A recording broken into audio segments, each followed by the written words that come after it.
Hey, welcome back, guys. In this video, we're going to talk about multiplying radicals, but specifically, we're going to multiply some square roots. Or actually, I'm only going to do one example because I think you're going to get this pretty quick. It's pretty simple and straightforward. So let's get right to work here and take a look at what we've got. Now, if you're continuing on the notes, this is going to be 8.1.2.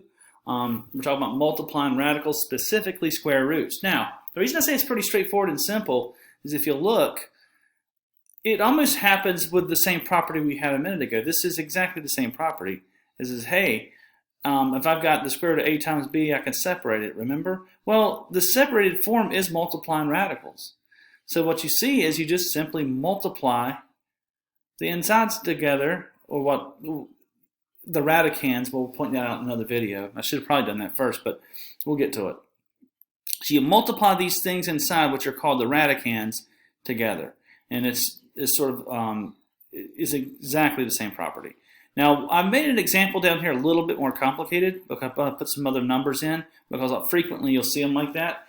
And I wanted to show you that we come into those quite frequently. So let's get right on this.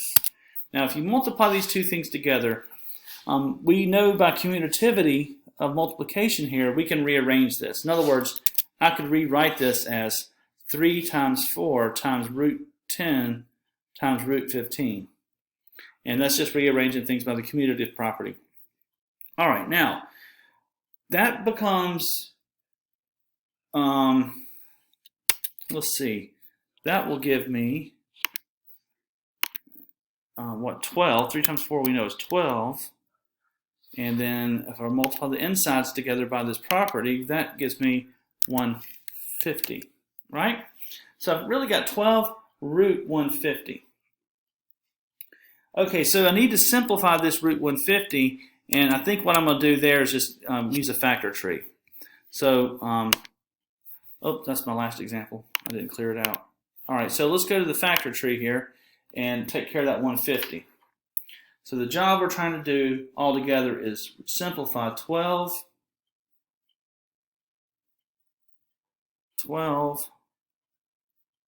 root 150. Okay, so I'm going to take this 150 over here and factor tree. So we got 2, it's even, it'll work. That gives me what, 75? Now, I think the next number we need is 2 no longer works. We go to 3.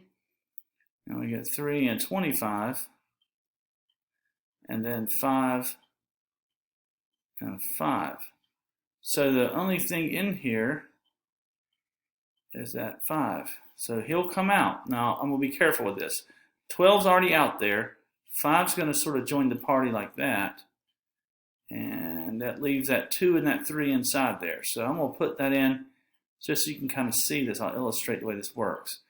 All right, so we know 12 times 5 is actually 60. Simplify that. And 2 times 3 is 6. So the simplified version of this after multiplying is 60 root 6. All right, so we'll type that in here and call it a day on that one.